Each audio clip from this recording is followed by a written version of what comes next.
Hi, and welcome back to my channel, Southern Girl Crafts. Please subscribe if you have not subscribed to me, and I would appreciate it. Thank you so much. I am getting ready to do the do's and don'ts of floral. Florals were my first love. I did go to training for florals, but I would say you do you the way that you want to do your florals. I can only share with you the way that I do my florals, and I can tell you the way that I do my florals, I get many compliments from many people, and I'm always asked, what do you do for your flowers to last so long? And that I'm going to share with you on tonight. So we're going to jump right into this. One of the first things that I'm going to suggest that you need is some florals, is some leaf shining spray. You can get crystal. You can get there's all different types, and you can order this from Amazon if you wish, or you can get it from your wholesaler.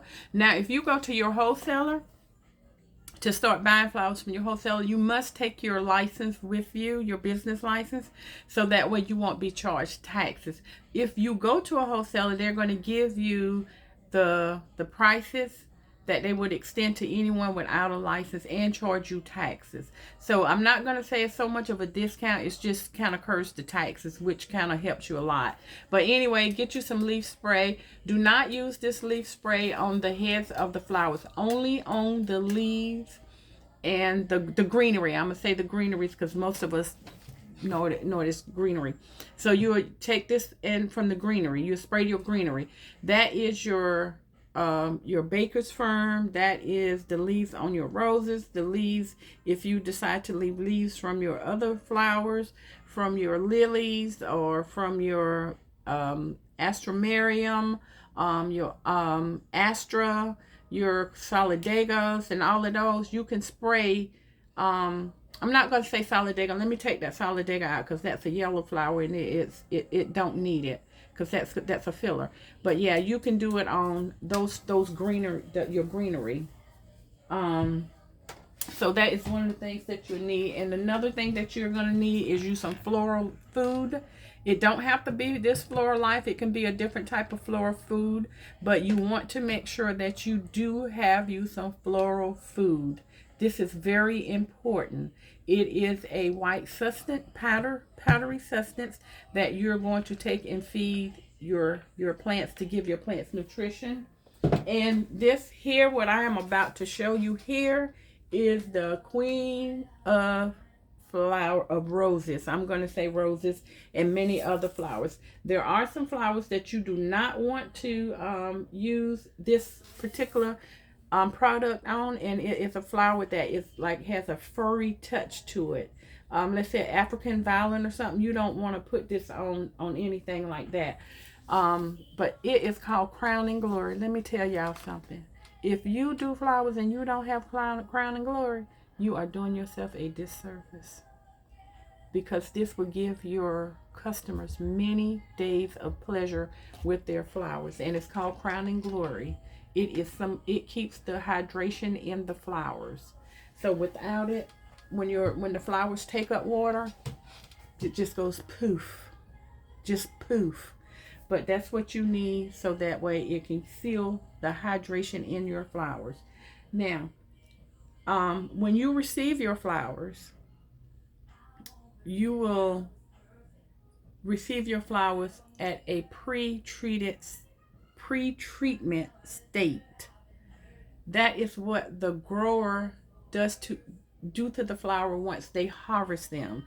They would do a pre-treating, but it is up to you to pre-treat or to treat your flowers once you receive them. You're going to receive your flower in boxes, or if you go to a wholesaler, they're going to not have them in the long boxes that they normally in. But if you order them and they come through the mail, they're going to have a big heavy plastic around them to hold them in place to keep them from being damaged. You're going to cut that plastic. You're going to open those flowers up from in their encasing of their plastic case, and they're going to have corrugated cardboard. A lot of your flowers, when they come, especially if they're roses, the heads will be wrapped like in a brown or kind of whitish paper. You want to make sure that you open your flowers, because your flowers can have a build-up of ethylene gas. You want to make sure you open it, and you want to make sure you let all of that gas out. Once you do that, you can take and then you start cutting. You cut that thick plastic, then you'll start cutting your plastic from around it, your cardboard and all of that, and you just open them up and let them rest. Just let them relax for a while to get over their shipping. So once you do that, then you want to start making sure that you have cut your flowers. Never cut your flowers on a straight across. You always want to cut on a slant cut. That allows the flower to uptake water as it should. If you do a flat cut, as soon as that flat cut hit the bottom of your container, it seals it. No water can reach up because it now has a suction. So you want to make sure you cut on an angle. Now that you got your flowers, what are you going to do now? These are some things that I do before I get my flowers. I make sure my buckets are washed and clean and free of bacteria. I take them and wash them with warm water or hot water, and I put a little Clorox in that water and I clean those buckets. I do my vases the same way. There are 2 times that I am going to clean my buckets and my vases. Before I do my flowers and after I get finished doing the flowers for whatever occasion I am doing them for. So that way I've already gotten the bacteria away from the buckets. Maybe during after I have done all my work and my buckets are just sitting there. If you leave that stuff in there, your buckets are not, not going to be clean. Just make sure you keep your buckets and your containers clean, please, because it is a big part of helping your flowers to have longevity. But once before I get my flowers in, maybe a day or so before, I always make sure that I have my water. This is what I do for me. I'll put warm water in the buckets and make sure that water stays at a room temperature. And I put my food in that bucket. You want to make sure that you put the right amount of food in there. I just take mine and I say if I'm going to put 2-3 dozen in a bucket, I usually take maybe about 2 to 2.5 scoops of floral feed, and I put it in that bucket. Now I do this so that way my water will be ready when my flowers get here after I open them and they already rest. Then I take and I cut them and then I stick them in the bucket. And then I let them drink for about a day or so. And I try to keep my flowers separate. I try not to hydrate my roses with my lilies. I do a whole different process for my lilies. I do the cutting and all of that for my lilies. But what I do for my lilies, because a lot of times your lilies come and they have these tight heads, I like to make sure that my lilies go in a little bit of water that is a little bit more warm than room temperature, so that way they can start opening up. That helps them. The warm water helps them open up. And I put my feed and everything in that bucket as well. So now that I have that done, I just sit back and I relax. My flowers have been cut. The leaves have been removed. Make sure that you do not put leaves below the water because that encourages bacteria. And now, they have, like I said, they've been cut. They have their food. They are resting, relaxing. And then what I do for my roses is once I get them all done and ready, I spray them. I put this in a spray bottle. I pour this in a spray bottle. You do not add water in here. I put this in a spray bottle, then I start spraying my roses. Because I want them as they hydrate. I want them to be sealed. So I just go on and I spray them and make sure that is done. And then I have like I said, I try to keep all my alike flowers in the same buckets, because some flowers you just cannot mix with other flowers. Sappy flowers Now you're gonna go have to look up and see what your sappy flowers are like. You know, things that leak sap. I can't think of one of them right now, but there are some that some fillers that leak sap, and you do not want to put that in with your flowers because that sap will seal the stem, the cut, and no water can be taken out. So that's why I try to keep them separate and keep it from mixing together. So that's how I have some. A lot of times I have a lot of bucket of flowers, a lot of different buckets around for like my fillers, for my flowers. So I have a bucket for my roses, I have a bucket for my carnations, I have a bucket for my lilies, astramaria, and different, all these different flowers that I have. I have all of this stuff in different buckets. So once all of that is done, you just want to make sure that you inspect your flowers. You want to make sure that if any of your flowers have, your roses have brown leaves around the side, those guard petals, you want to make sure you pull those guard petals off. Now, don't go pulling them and just, you know, like you're out picking them. You want to be very careful because if you start pulling them so rough that you start messing up the bulb of the rose, all of your petals will start to fall. So you want to be very careful by just lightly pulling them where you don't damage that the bed of the rose. Just lightly pull them off that. And then sometimes you might have little brown spots on the leaves. I use some snips. I just snip it off that way. So I have these for that purpose.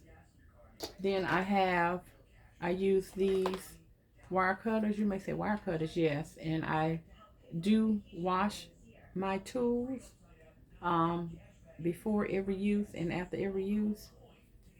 Sometime when the rose, oh my God, now I want to not even know what the thing is. Whenever the prickly thing on the rose, I don't know why I can't think of the name of it right now, and I'm laughing at myself because I know what it is. If I miss one, I have to go and snip it off with that. But really, I have it for the wire. This is not the type of wire that I use. I usually use the wire that is just the long wire that's long. And sometimes I use this if I can't get to my other wire. And sometimes you may have to wire your roses if the stems are thin or if the head of the flower might be weak. And I have wired not only roses, I have wired carnations, I have wired lilies, I have wired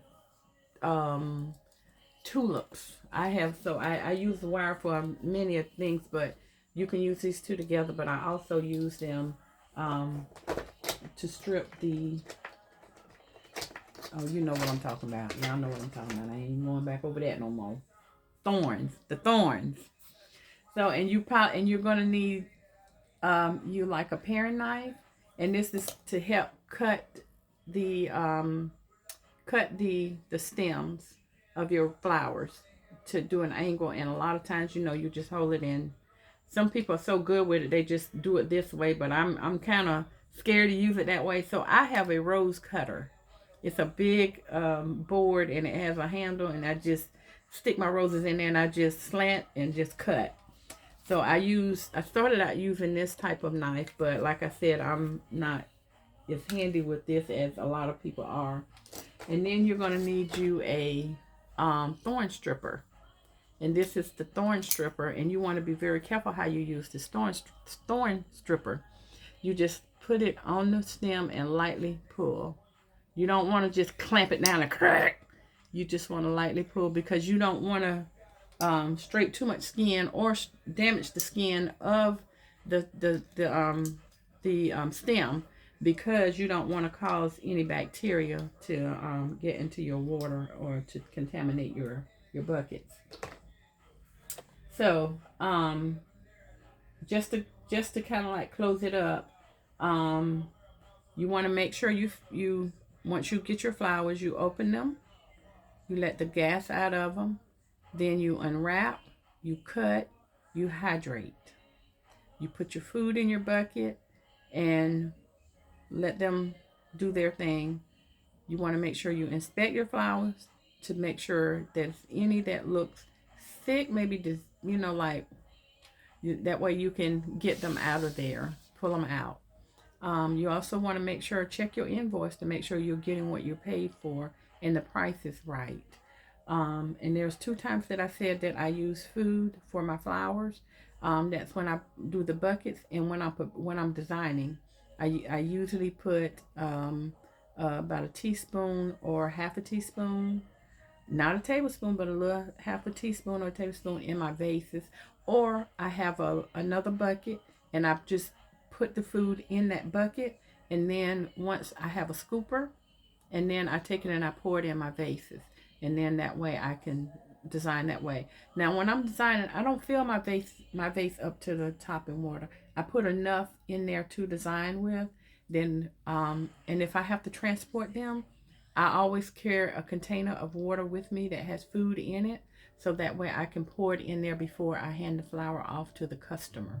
Or if I'm going to set up where I'm going to be selling at, once I get there and the flowers start selling, I say, hey, let me add some water in there for you if you want some more water in there. If not, I give you a little packet of food and I let you go about your business with your little bit of water in there. And once you get them to where you're going to add a little bit of that food in there, and then you're going to add some water, and then you're still going to have some food left. So in about 2 or 3 days, you're going to grab that whole bouquet out.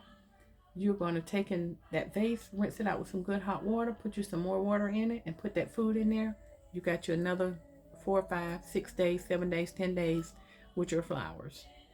So I hope this will help you all, and make sure make sure that before you hand over the flowers, whenever you get to where you're going to be selling, or before you do take the flower and give it to the customer, spray it one more time with some Crown and Glory. And I'm telling you, you'll be very pleased, and your customer will be very pleased with their flowers. So I thank you all for allowing me to give you what I do for my flowers. I thank you so much. If there's something else that you want to know about flowers, and if I can help you, please don't be afraid to send me a message, or just send me an email to tonyg@yahoo.com. I'll be glad to answer any of your questions that I can answer. As I said before, I'm not a diehard professional, but I have been doing flowers long enough to know that I'm not going to give you the wrong information. But I share with you what I do for my flowers, and like I say, I get a lot of compliments off how long my flowers last. So if you do right by your flowers by processing them and treating them right, you will not, and your customer will not be disappointed in their flowers. I know this is like a long video, so please subscribe. Toodles.